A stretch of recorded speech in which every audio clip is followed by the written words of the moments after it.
Hey, everybody. Welcome to Powerhouse Fence Show. My name is Dan Turbyville, and I'm glad to see everyone here. So, this week we're going to talk about excellence. We're going to talk about what it is, why we care, where it matters, all things about excellence, and maybe, throw out a few ideas about how we all might be able to get a little more excellent. So, look forward to it, and let's get into it. So the show is brought to you by Memphis Fence Company, MFC Manufacturing, Simpalo, and the Thornton Fence Consulting Group. As always, we have a link to the events for the Thornton Fence Consulting Group in the description of this show. Wherever you're watching or listening, the link should be in there. So thanks everybody for listening to the show.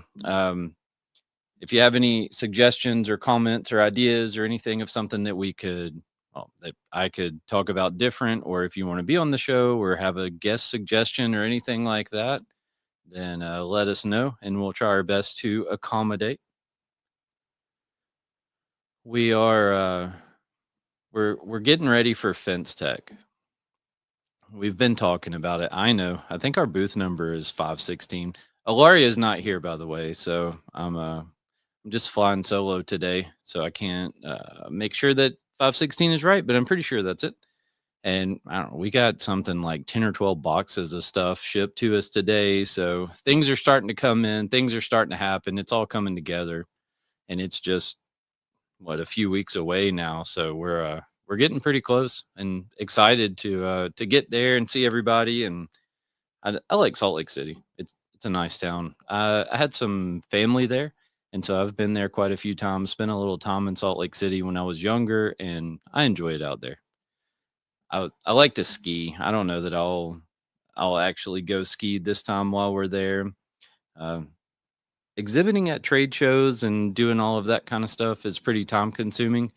So maybe we'll get there. Maybe we'll sneak away for a little bit. I'm not sure, but we're we're not really getting there, days early or staying days late or anything else like that. So maybe, like I said, if it happens, it does. If it don't, it doesn't. So anyway, into excellence. So what is excellence? Every time I do this, like with one of these words, it's really interesting. And I just kind of like dive a little deeper and deeper and deeper into the word and the meaning of it and everywhere that it can apply to your life. And it's a pretty interesting study for me to do, I guess, just kind of looking at these words and just kind of sitting down and spending a couple hours thinking about them. So Oxford defines excellence as the quality of being extremely good or having the reputation of being extremely good. So the quality of being extremely good. Some synonyms for excellence are amazing, award winning, 5-star, gold plated, and it goes on and on. So you get the idea of what that is. And where can we apply? Where does excellence, where could excellence show up? That's what I'm trying to say. Where could excellence show up in your life? Or in your business, right? So could be the products that you install. It could be how you treat your team. It could be how you serve your customers, how you treat your vendors. The customer's experience could be excellent. Like there's all kinds of ways that excellence can show up in your life, in your business, everything like that. So what about I was thinking this through and I thought, well, what about at the grocery store? Right? Could you display some excellence in your character at the grocery store or while you're driving home or while you're at dinner Friday night? In your interactions with random people, I think we could show excellence. And sometimes we do, and sometimes we're humans and we don't. Yeah. So, like I said, some excellence in your character. I mean, you could have excellent respect towards random people while you're driving home. When those people cut you off and you want to just run into the back of their car and things like that, maybe maybe that's where some excellence in our character really has to take over so that we don't do what we want to do. There's nothing in this world I think that's as frustrating to me as driving with people who are just dumb. Maybe that's not a right way to put it, but whatever. I mean, driving home, if you leave, like if you're driving right now, you're probably dealing with some of that stuff. If you live in any kind of populated area, right? If I drive home right now, man, it's like the world is going to end if some people don't get there. If they get there 5 minutes later, and I mean, they just weave through traffic and cut people off, and just that crazy. So, yeah, there's a lot of places you can find excellence, or you could show excellence, or you could, you know, look for it, whatever. So my goal here at Memphis Fence Company, maybe the goal could just be summed up as excellence. And this has kind of come to me as I was going through and looking up this word and kind of, digging into this a little bit. But what about I always tell people one of the sayings that I like to use is I don't expect perfection. I just expect a high level of excellence. Uh so JC Gary here. How's it going? Thanks for stopping by. Do you really think you can get away to go skiing? Not really, but I think, I like to dream, I guess. So yeah, I don't expect perfection. I just expect an extremely high level of excellence. And that's just kind of like I'm realistic. I know that none of us are perfect. I know that the things I do are not perfect. I don't expect the things that everybody else to do does to be perfect. But I do want to deliver something that I'm proud of, if that makes sense. Like I want myself to deliver something I'm proud of, and then I want our entire team here in our organization to deliver something that I'm proud of too. And so all of that is that high level of excellence that I want. Right? I want to have an excellent culture. I want our team to have excellent talent. I want us to deliver excellent customer service. I want our vendor relationships to be excellent. I want our quality of our products that we install or that we sell to be excellent. Like, you know, I, it applies to a lot of things. So I also learned maybe just my overall goal for my life is excellence. Right? Maybe I want my relationship with my family to be excellent. Maybe I want my relationship with people here to be excellent. Like I mentioned earlier, the people in the grocery store, the people while you're driving home, all of that. Like maybe just my overall goal is excellence. So it's a really interesting word. I don't know. I've done a few of these, and every time I get into it, it's kind of like this, right? You just really start thinking about all the ways that the word applies and where it fits, and it gets really interesting. Um, I think not everyone has a drive for excellence specifically at work. I think there's people that are just okay with being okay. So I don't like that, right? I think if you're okay with being okay, how are you ever going to be great? I think you have to have some realization that okay is not good enough, or some drive, or some ambition, or whatever word fits there. That okay is not good enough. And if you don't have the drive, what happened to it? Maybe think back to when you had that desire for excellence, and maybe look and see what happened. Like what happened between then and now that made you lose that. So maybe you're doing the wrong thing now. It's not, what you really want to do or something like that. Maybe it's the wrong career. You're in the wrong industry. Maybe it's just the wrong something. So just some food for thought there. Maybe just think about where can you find some passion, right? Find something that sparks that passion in your life and gets you fired up and makes you want to strive for excellence. Yeah, I agree. JC Gurry, just okay is not okay. Um, I don't know if this mouse clicking is being picked up by the microphone, but if it is, I'm sorry. So find something that makes you have that drive and that desire for excellence and that passion. And like I said, it might be a hard conversation to kind of have with yourself, and maybe look and say, this isn't what I actually want to be doing. Um, I mean, I've had those thoughts and conversations with myself and just kind of asked, is this what I really want to be doing? And for me, I don't know. I like what I do. I don't get up in the morning and dread going to work. Sometimes I get up in the morning and I drag around pretty slow and it takes me a little bit to get going, but it's not because I dread going to work. It's just because I'm feeling lazy or tired or whatever that is. And I mean, at the end of the day, I don't look forward to quitting Tom and I don't dread coming here and I enjoy myself throughout the course of the day a lot of times. So, I mean, I guess I enjoy what I do. Um, I don't there's times where somebody could walk over here and hand me $5 and a Coke and I just give them the keys to this place. Absolutely. But overall, I enjoy it. So one of the things that I really like to be pretty adamant about is the quality of the products that we put out. Okay. So just specifically the products.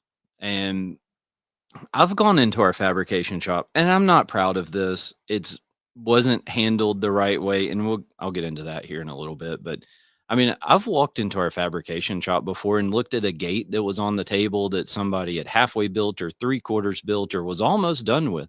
And I mean, I've taken the gate and dragged it off of their table, drug it off of their table and thrown it in the scrap pile and just been like, "Nope, that's not good enough. We're doing it again. Start over." And I mean, I've done stuff like that. I've had people to redo parts of jobs, replace gates, redo entire installations just because it wasn't good enough. And again, not looking for perfection, just looking for that high level of excellence and that quality standard that I have, which is, I mean, probably a fairly high standard. Um, Man, we replaced a gate. I don't know if we did it last year. I think it was last year when we went out and replaced it. But we had installed a job. Again, it was a custom built ornamental job. We had installed. We went out or no, we didn't go out. I just saw a picture. It was like I was looking through a photo album or looking through our pictures on Monday or something happened and somehow I saw a picture of this gate. And I said, "No, that is not going to fly." And it had been a year since we installed the fence. And we went out, we measured again, we built the gate again, and we went and replaced it. The customer had paid us. They were fine with it. They didn't complain about it. In fact, whenever we called and we're like, "Hey, we want to come out and replace that gate just because we're not happy with the way it looks." They're like, "What gate are you talking about?" "No, that gate's fine. We don't need to replace it." And I was like, "No, I promise we need to replace it. It's not what it should be." And it functioned fine, right? It wasn't that the structure of it wasn't built well enough and it wasn't that the function of it was a problem or anything else. It was just the fact that I didn't like the way it looked and it wasn't built the way that it should be. And so we built another one and put it in there. Not very good for your your financials on that job, right? If you run your job costing on that one after you go out and replace gates, doesn't look very good. But at the end of the day, again, I like to be proud of what we did. And I like to look at it and say, yep, we did a good job and we did what we were supposed to do. And sometimes that's what it takes. Um, yeah, like I said, the customer was fine with it, but I've heard stories of some of our field supervisors going out and meeting with crews and meeting with subs and things like that, and looking at jobs that are being built and that I've heard the story multiple times that they will report to the installers, Dan's not going to be happy with that. I'm just going to tell you, here's what you need to do. Because if Dan sees what you did, it's not going to fly. So that's all just that's that drive for excellence, right? And that's the passion behind what we do. And yeah, if you're outside the fence industry, you probably could never notice, right? You would drive around town all day. And I mean, you might see a new fence, right? And know that it's like new and shiny or that it's fresh wood or something like that and notice that it looks good. And you might see one that's 40 years old and fallen apart and know that it's old. But Just your average fence installation that's, fairly new. I just don't think the average people ever really look at it and pay attention, but I do. So I want every fence we install to be something that I would be happy with on my own property, whether that's at my house or around our yard or something like that. Something I'd be happy with on our own property. And then I want it to be something that I'd be proud to take pictures of, right? If I was to show up on a job site, I want to be able to take a picture of that fence from any angle, any direction, upside down, left and right, and I want to be able to put that on my own Facebook profile and say, "Man, look how awesome our guys are. Look how great our team is and how wonderful of a fence we installed." Right? That's what I want. Again, it's not something that we do every time, right? It's just something that we strive for. And I mean, I think that's that's the key to it, right? Is to keep pushing and to keep striving and to keep trying to improve. And I don't know, it's kind of like educational stuff, right? So I don't ever think that I know everything. In fact, I have this conversation fairly regularly that I don't know everything, but I keep trying to know more. And I know more than some and I know less than others. And so here I am sharing what I do know. But I always just keep trying to learn more. And I mean, I get that from wherever I can. If it's podcast, if it's books, if it's watching YouTube videos or reading articles on the internet or whatever it is, like I always try to find whatever information I can. So we keep pushing and we keep trying and we keep hoping to be better and we keep knowing that we will be better. So how do we improve our products? Well, one is accountability. Okay, so just like I mentioned earlier, the field supervisors going out, seeing what the crews are installing, seeing what the subcontractors are installing, and just pointing out this isn't good enough. And now, I mean, they do it again, and or they fix whatever's wrong with it, and they make it right.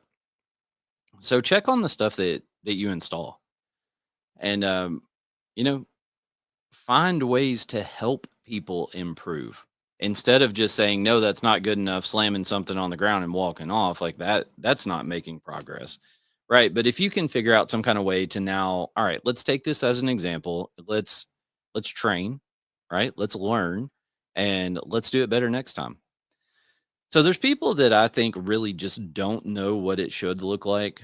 And I mean, this a lot of this is subjective too, right? The way that I think something should look is probably different than the way other people think it should look. So like I said, there is that subjective piece of the puzzle too. But if you don't know what it should look like, get involved in this industry and find some peers who you think do good work and whose jobs you've seen that look good, and maybe just start talking to them, sharing pictures with them, asking them for ideas. A lot of people are willing to be helpful and willing to have those conversations with you.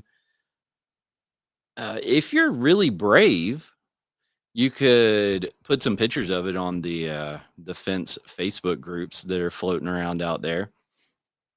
A lot of people get beat up when they do that. So just fair warning. Like I said, if you're brave enough to do it, then go for it. Something for me is look at a job and try to find something wrong with it.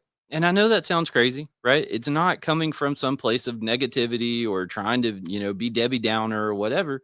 But if you look at it and you try to find something that you're not happy with, then you can say, oh, there's that thing I'm not happy with. I'm going to remember that next time and I'm going to try to do it a little bit better.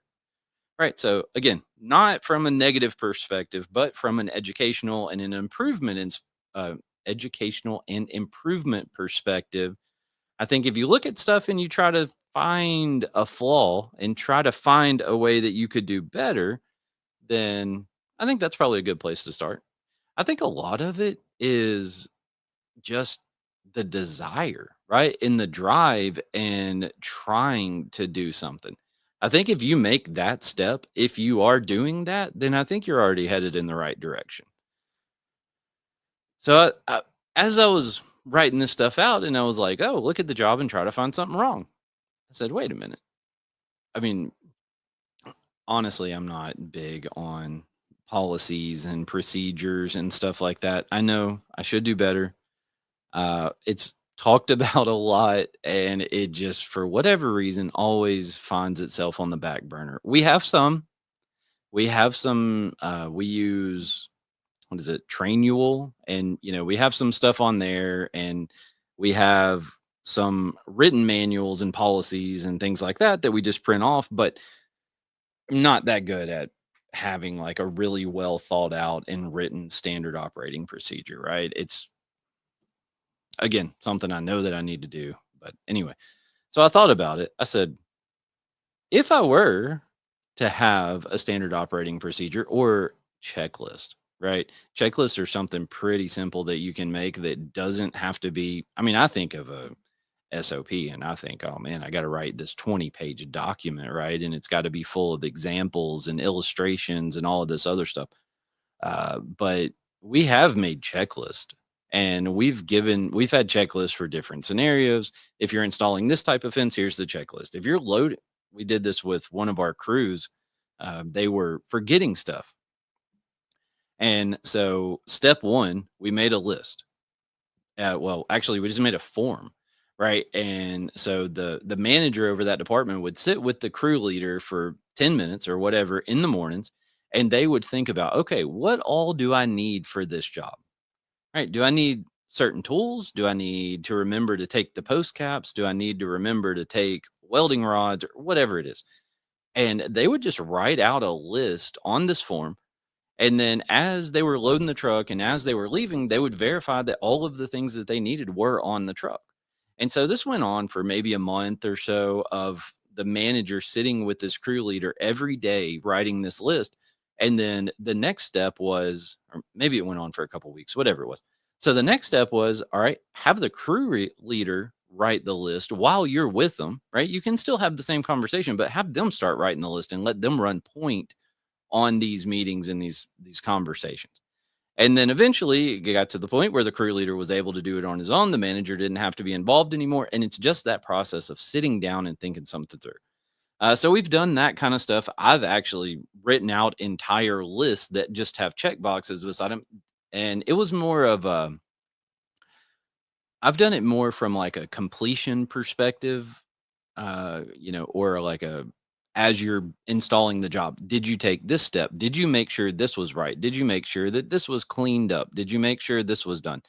And, just kind of had this checklist written out.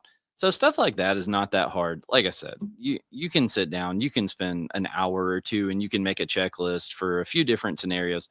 And I mean, probably if you think about it, you can realize what the biggest pain points are, right? What's the job that you do normally that is difficult, or you forget things, not you, but people, whoever, things are forgotten, or things are not, like, this step is not completed.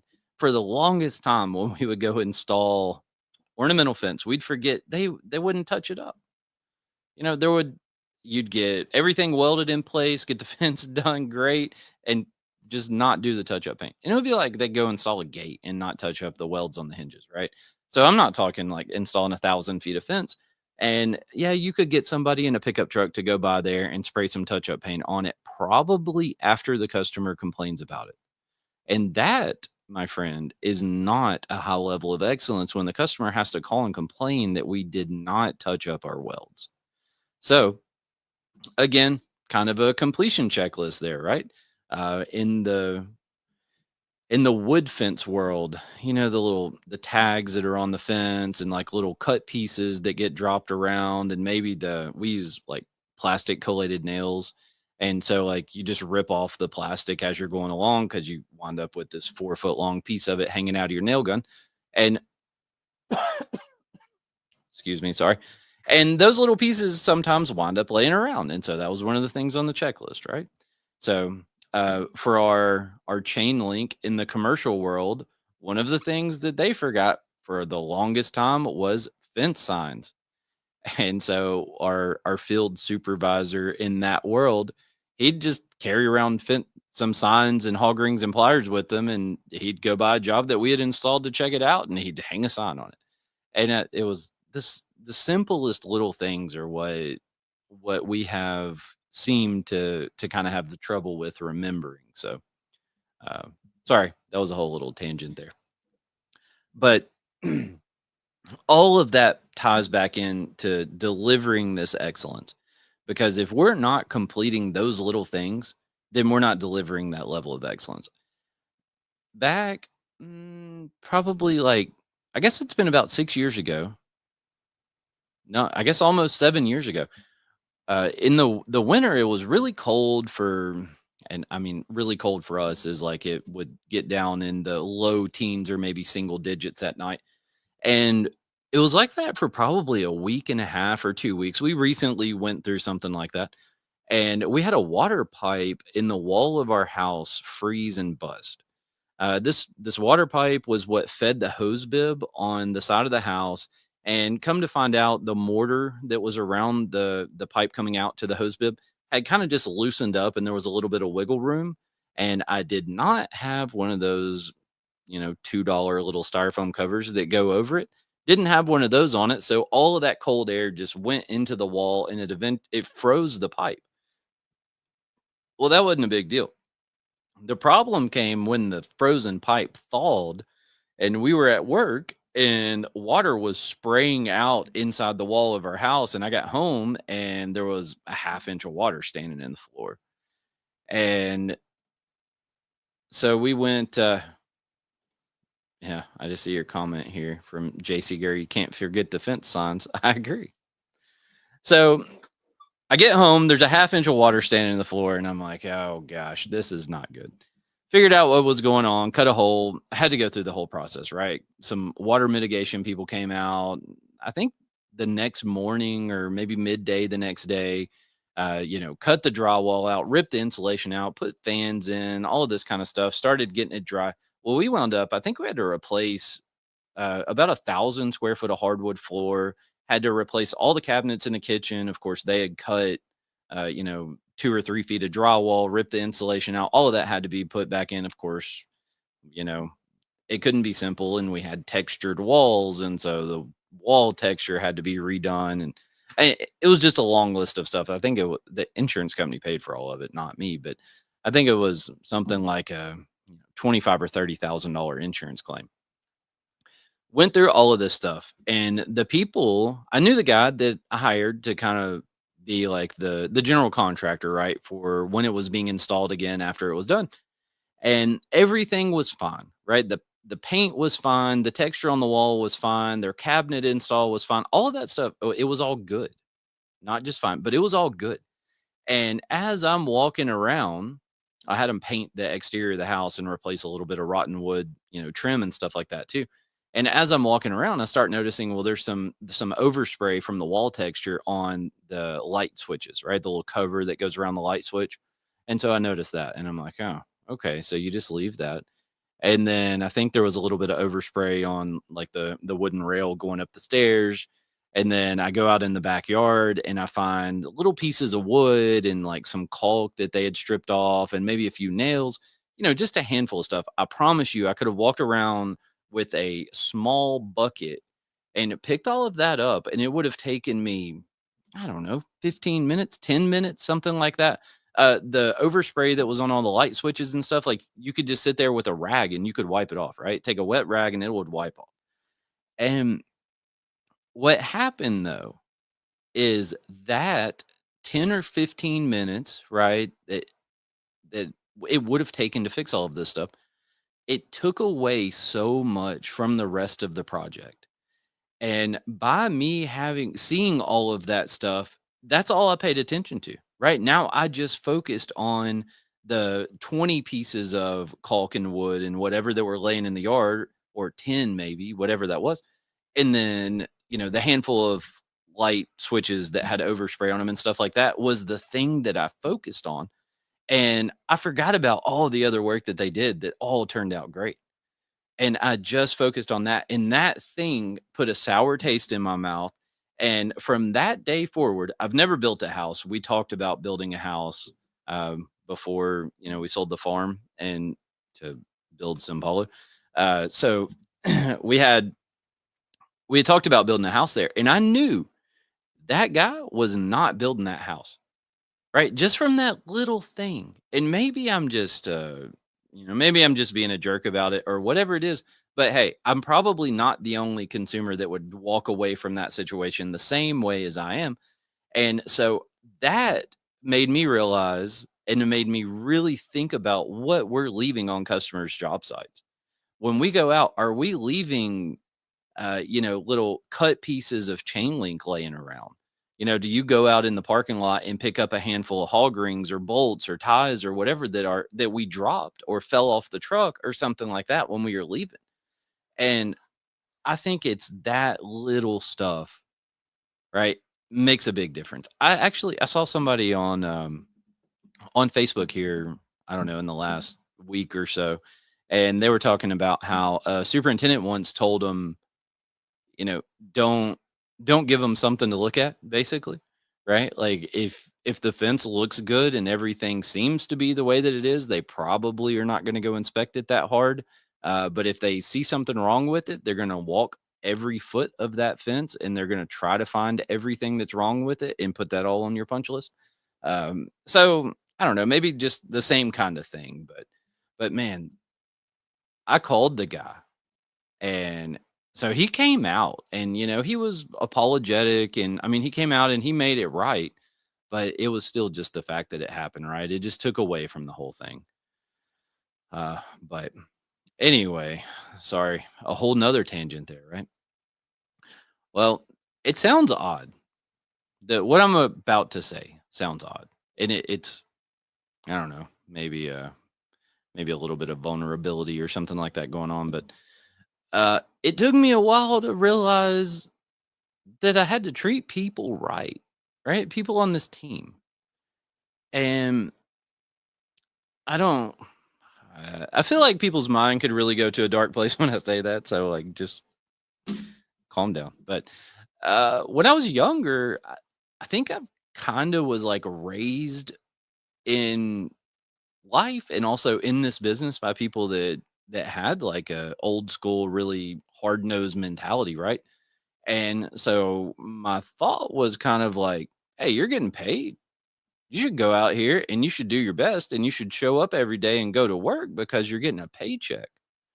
Right. And I was kind of like, I don't need to do anything for you other than give you, like, come Friday, you're going to get paid. That's what I'm doing for you. And this has been some years ago. Don't, don't hate me. And so what I did was I realized I was wrong. Right. So I've grown and I've developed, and I've gotten a little more mature than I was. So some of it maybe comes from maturity. Some of it comes from experience in dealing with people. In fact, within the last week, I had a conversation and I thought, you ever think back on situations that you were in 10, 15, whatever years ago, whatever that number is for you, and go, man, I really screwed that up. Right. I didn't treat that customer the right way. I didn't treat that team member, employee, crew member, whatever, the right way. You ever think about that? I I don't know why I kind of oh, I know why I went down that path. Somebody that used to work here reached out and their wife was looking for a job. And that kind of led me down that path, and I thought back on some of the stuff that happened back in those days. But yeah, so experience, right? So I am a Christian, right? I don't talk about it much on the show, but I think a lot of the way that I treat people and just kind of showing people love and things like that comes from that. Also, listening to people. I talked before, I always try to listen to people. I try to read books. I try to soak in whatever I can. So listening to people like Matt Warner, I mean, he's super huge on culture and loving people and taking care of people and things like that. And so listening to people like that, reading books. Uh, there's some really good books out there. I was talking to somebody within the past couple of days, and I said, "You ever read any books?" And they're like, "No, man, I ain't got time for all that stuff. I don't ever da da da da." I was like, "Man, get you an audiobook. You drive at some point and you probably listen to something on the radio. It's like, just get you an audiobook and just listen. I mean, it doesn't matter if it takes you 6 months to make it through an 8-hour book, fine, right? Good. Make progress. Start." But yeah, there's a lot of good books out there. And I used to be one that I would not consume that stuff. I mean, I've talked about it on the show. I mean, I used to be that guy. I don't need any of that stuff. I've been born and raised here. This is what I was bred to do. I don't need what other people think. I have a different perspective now. So if people around here's my goal. I'm not saying this would happen today, but this is my goal. If people here were asked, "How do you like your job?" You know what I want the response to be? It's excellent. If you asked, "How do you like your team?" Oh, they're excellent. You're not going to find any better, right? How are you treated at work? Oh, it's excellent, right? So there you go. Striving for that excellence within our own organization with the people that we have here is is huge. So what can we do about that? Well, we treat people with a little love and a little respect. We can do some little things for folks here and there. Um, I think last year we bought a cow and we divvied it up and passed it out to everybody, and man, people loved it. I bought some AirPods for a guy the other day. He had a he had a Bluetooth, I don't know, necklace type thing, right? It kind of wraps around the back of your neck and you got a little earbud that pulls out on either side. So he had that. But and when you talk to him, it was like really muffled.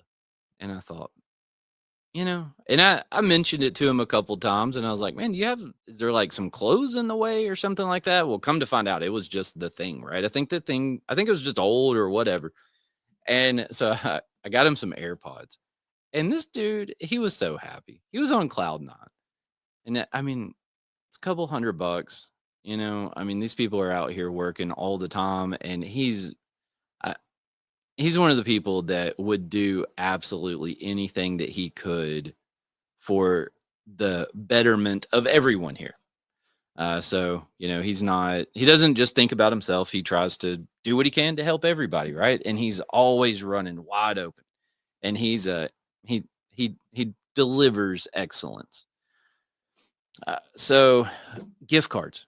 You'd be amazed if you go out and buy everybody a little 25 or $50 gift card and give it to them now and then. Like, I mean, just that kind of little stuff.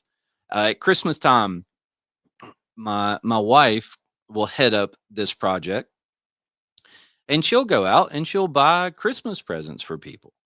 And we'll have a drawing every day for however many days leading up to Christmas, and a drawing or two or something like that. And that's who gets the gifts that day. And so we've done it. I think we did it one time where we had like a little house thing set up, and it was meant for like your children, right? But it has little drawers or something like that you can open, and I think we like just put people's names in all of the drawers, right? And so when they pulled their name out, they just got the gift for that day, or they got to choose a gift or something. Like, no, they're all wrapped, so I mean nobody knows what they are, and so it's kind of a little bit like a secret Santa thing. But I mean, just that kind of little stuff, it goes a long way. So what do we do if people on our team are not excellent? Right? What's the steps that we take? Well, if it's something new, right? If you've got somebody that's been trucking along and doing the job and all of a sudden things start going downhill. Well, something happened, right? So now we have to sit down and we have to try to figure out like what happened? How can we how could I help you with this situation that you're in? Right? It might be at work, it might be at home, it might be something to do with a family member that nobody has any control over. So you never really know, but at least if you sit down and have the conversation, then you'll know what's going on, right? And it may lead to you figuring out, oh, wow, there's this problem within my organization that we're not delivering excellence, and we need to make some changes ourselves because this person is unhappy, right? And if they're unhappy, probably somebody else is or has been too. So sit down and talk to them. If they're new, well, you just have to be patient with people, and you have to be realistic about how quickly someone can learn and how quickly they can develop. And, you know, do they have potential?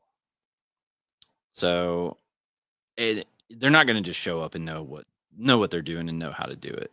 Um, are we giving them the training that they need?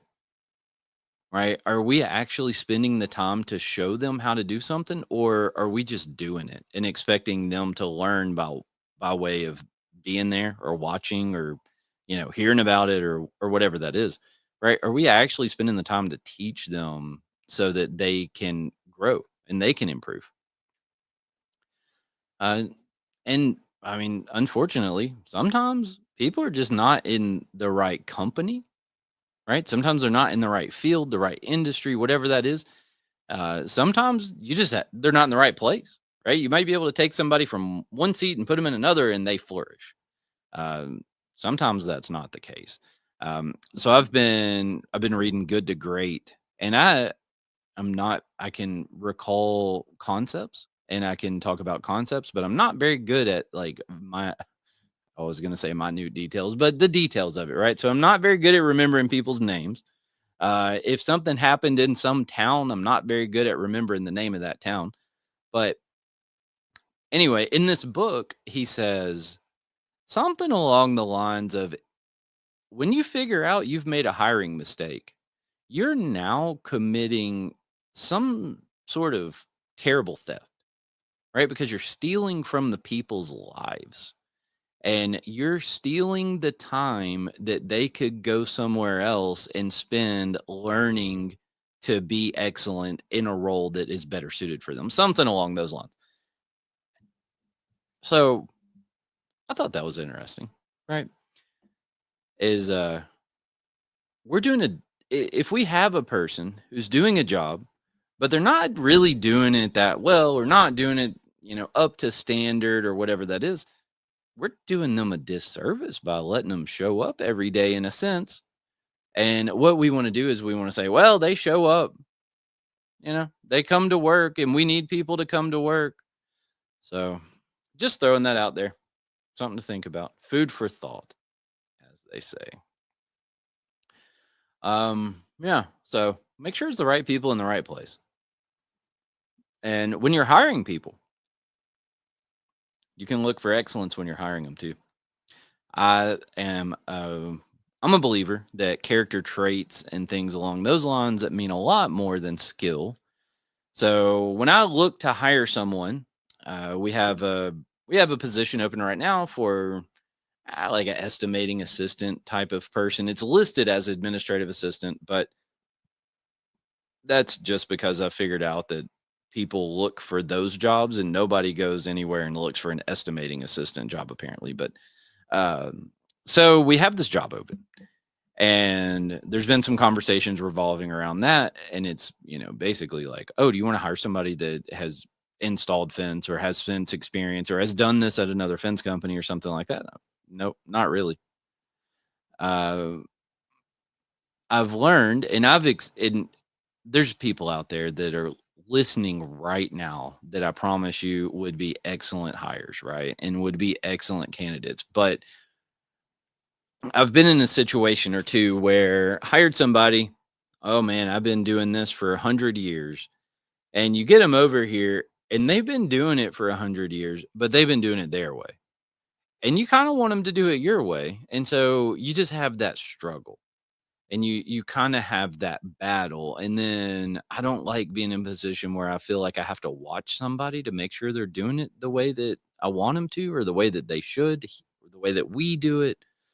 So I kind of shy away from people who have experience in the fence industry in that type of situation. Um, Again, 100% there's bukus of people in the fence industry that would be great hires for that position. But I'm just kind of gun shy about it. So again, I look for character traits. You can teach people skills, right? You get a person that has the right aptitude and has the right character and has drive and all of those things. You can teach them skills all day. And not it, a lot of times they'll get into it and they'll teach you some stuff, right? Because you've been doing it the way you've been doing it.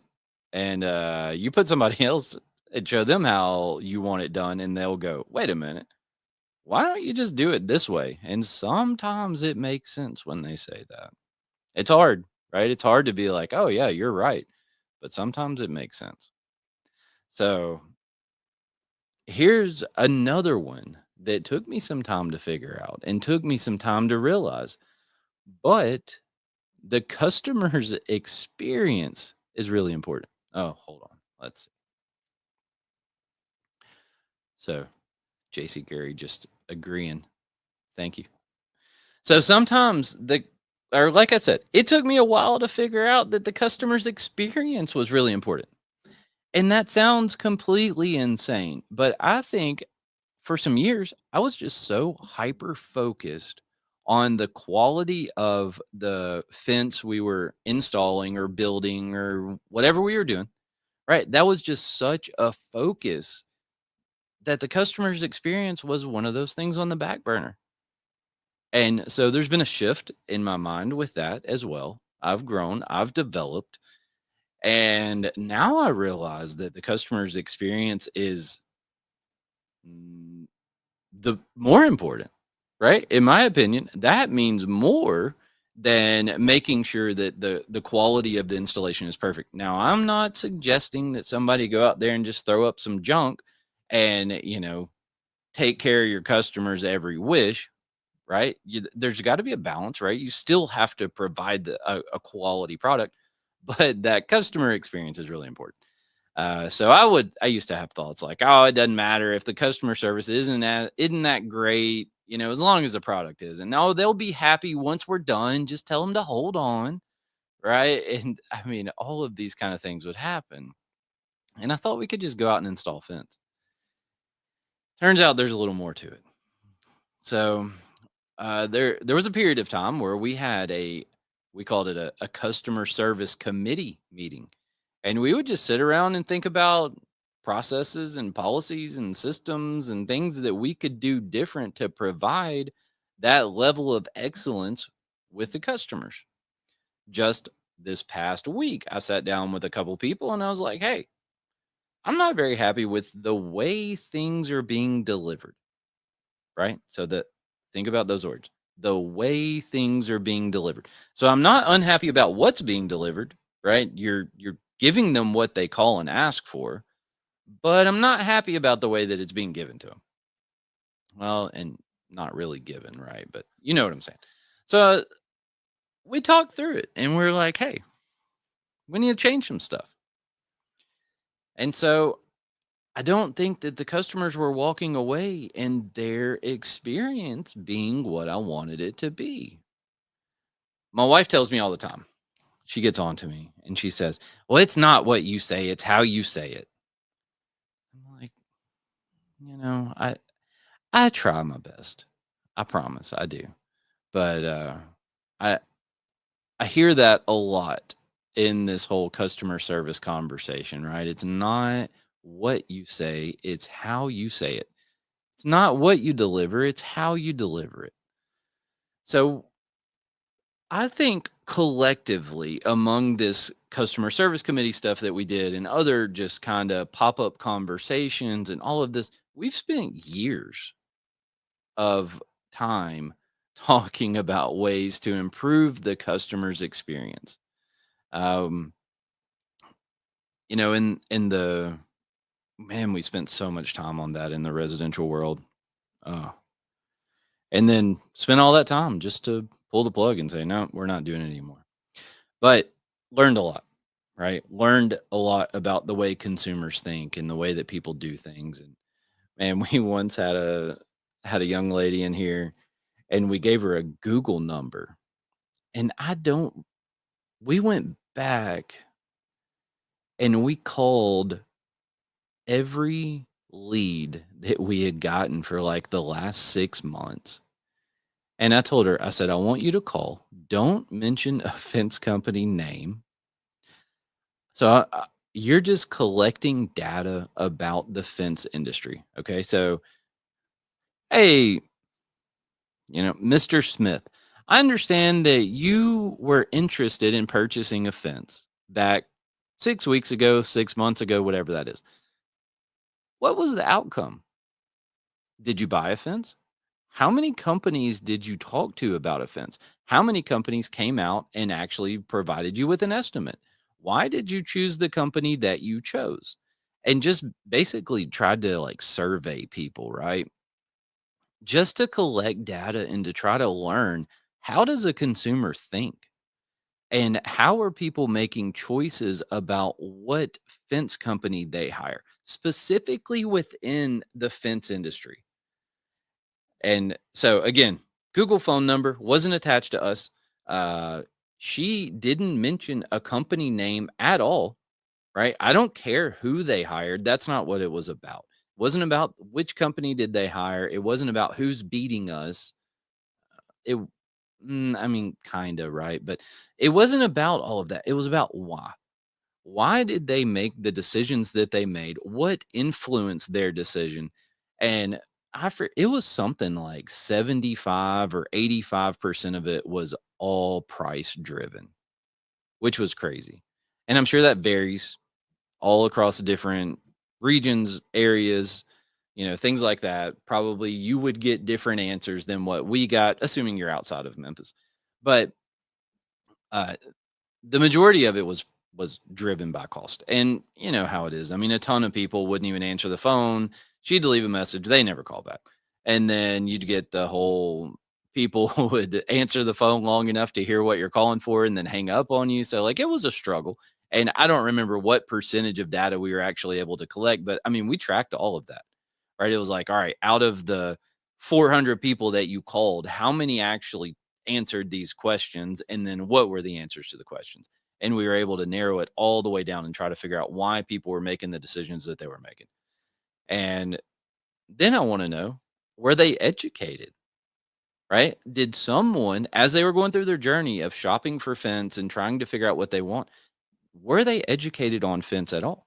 Did they learn what different people meant by offering different things, or what the reason was behind people offering different things? Did they even did anyone ever mention to them like, "Hey, there's different types of wood. There's different types of fasteners. There's different types of chain link." Right? You can't just call and say you want a chain link. Well, you can, but if you call and just say you want a chain link fence and then go with the cheapest thing, well, guess what? They're probably installing the cheapest material. And so it was an interesting study, just another little piece of the puzzle and another little random thing that we've done to try to deliver excellence. And again, that's really the objective, right? Is for us personally, that's what I like. That's our objective, is trying to deliver some excellence. So yeah, I think collectively between stuff like that and all the meetings that we've had and everything, we've spent some years of people time trying to figure out how to improve our customers' experience. And then all along the way, we've tried different systems, right? We've tried providing different avenues for our customers to go down as they experience their customer journey. I've sat down and I've wrote out every step that a customer goes through, right? Not every step that we take, not all the things that we do, but what does that customer experience? How many different people do they have to talk to as they go throughout the course of this? How much, if they talk to 6 different people or 8 different people, how much time are they spending telling the same information over and over and over again? Right. Well, you know how you can prevent that? You can put in some sort of CRM or some other system that the information goes into. Right. So if what I want when a person calls here is I want us to collect as much information as we can on that first phone call. I don't want somebody to have to call them back in 3 hours or the next day or whatever that is and say, hey, well, you were talking to Bob and Bob didn't ask you this question. So now I got to ask you another question. And now, they wind up having to deal with 5, 6 different people before the fence gets installed. And so I just kind of, like I said, I wrote out all the things that a customer goes through. And then I wrote down who handles every one of those steps.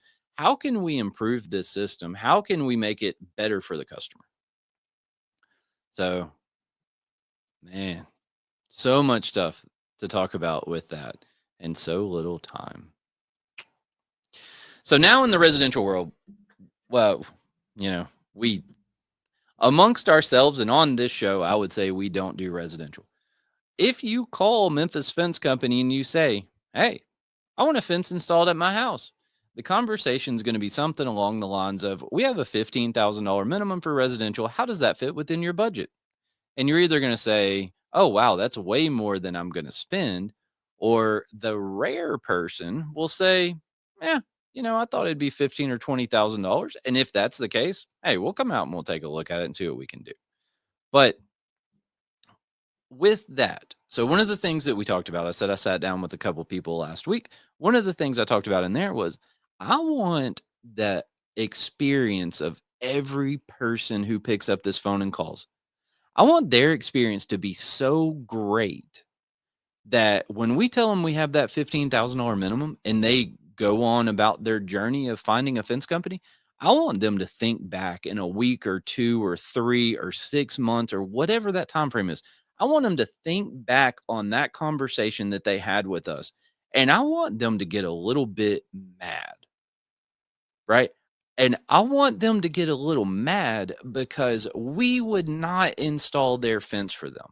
I want them to be so blown away and for them to receive so much excellence on that 30-second phone call that they're mad that they can't hire us. Right? They've now gone down the journey. They've talked to 10 different fence companies and they've not experienced anything near the level of customer service that they got from us during those 30 seconds. And that's pretty crazy. And I think if we could achieve that, that'd be pretty thrilling. I don't know how. Right? That's a crazy it's a crazy objective. A lot of people talk about goals and it's all not always, but a lot of times when people set goals and things like that, it's very financially focused, right? So what about that goal? What about the goal that I just talked about with this person? We told them no, and they're mad because they couldn't hire us as a result of the extreme customer service we delivered. That's good stuff. That's good stuff. And look at this 57 and a half minutes into the show, and I finally got to something good. It's the way it goes. So, yeah, man, I like that. I'm kind of just I'm having a moment of soaking that in again. So I soaked it in when I came up with it, when I said it to those guys, when I wrote it down to talk to you, and now it is again. And it just keeps getting a little bit better. So hey, I tell you what, this is what you do. Go back and listen to this again in a week, and then again in a week, and again in a week, and let it just soak in a little bit, right? So, anyways, yeah, yeah, I want them to think back and be mad about it. So the people that do hire us, right? The customers that we work for, we do a lot of work in the business to business commercial world. We work with quite a few general contractors, uh, not necessarily constantly, right? But on a regular basis. Quite a few of the business to business customers we have, we're doing work for them on a pretty consistent basis. Truck drivers run through the gates, somebody broke in, somebody ran over my fence, whatever the case may be. And I want our level of customer service and our level of excellence across the board that we deliver to them to be so great that they would never consider rolling the dice and hiring another customer or another company. I just ruined Ilaria's reel right there. Sorry. So I want to deliver such excellence that they would never even consider hiring somebody else. Right? Their boss is going to make them get another quote and they're going to go in there and tell their boss, I don't want to hire this other company. If you want to hire them, you hire them. That's what I want to deliver. So you've been to a restaurant and you've gotten bad service or gotten bad food or whatever that is. And, I don't know about everybody, but my nature is I go in there once and it's terrible. I'm not going back, right? I'm probably not going to give them another chance. I'm going to make up my mind that that's just how that place is. And 10 years from now, I'm still going to think the same.